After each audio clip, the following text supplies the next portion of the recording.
વાંકાનેર નગરપાલિકા દ્વારા ભૂગર્ભ ગટરની કામગીરી અર્થે નવા બનેલા બસ સ્ટેશન રોડનું ખોદાણ શરૂ કરી દેવાતા સ્થાનિક નાગરિકોમાં રોષ.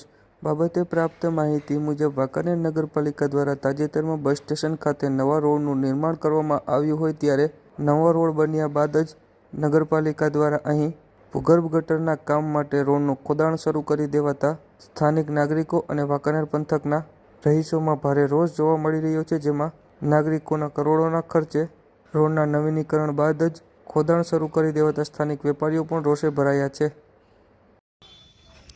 કામ ચાલુ શેનું ભૂગર્ભ તો પણ અગાઉ આ રોડ તો હમણાં જ હજી બનાવ્યો છીએ. અરે હમણાં બનાવ્યું હોય છે પણ હવે ખ્યાલ નથી કાંઈ. હવે નગરપાલિકા વાળાને પૂછવા જાય તો ખબર પડે, પણ એનું કામ જ હોય ને પેલા રોડ બનાવવાનો પડતો ચાલુ રહેવું જોઈએ ને, કોન્ટ્રાક્ટ તો ચાલુ રહે. એમને મિત્ર નગરપાલિકા શું કરે છે આ બધું? હેરાનગતિ શું હેરાનગતિ કેવી રીતે કરે? અત્યારે જે ભૂગર્ભ નાખી ભવિષ્યમાં જયારે પહેલી શરૂઆતમાં નાખી હતી ત્યારે જ નાખી દીધી હોત વાહ ભાઈ વાહ, તો આ અત્યારે સરકારને ડબલ ખર્ચો નો થાય. નો થાય. વાહ વાહ વાહ, બહુ સાચી વાત છે. વાહ વાહ. જે મોટા ભૂંગળા નાખ્યા અત્યારે જે ભૂંગળા નાખે એ નાના ભૂંગળા નાની સાઈઝના. બરાબર છે. ભવિષ્યમાં પબ્લિક વધવાની, સોસાયટી વધવાની. બરાબર છે. તો પાછી લાઈન 5 વર્ષ પછી પાછી ખોદી નવી મોટી નાખવાની. બરાબર છે. સરકારને ખર્ચો ચડવાનો છે. બરાબર. વાહ વાહ વાહ. નગરપાલિકાને એક આવક થાય.